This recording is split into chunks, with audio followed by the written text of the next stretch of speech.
Afiq, Abdullah, Ustaz Imam Hasan dengan Ustaz Najib. Semuanya diberi dengan kebaikan, insya-Allah.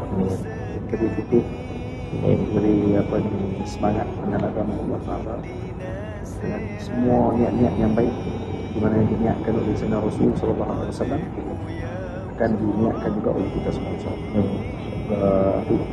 Dengan keadaan yang baik selalu, insya-Allah. Semua kita semua dengan keadaan yang baik. Nasihat kami pinta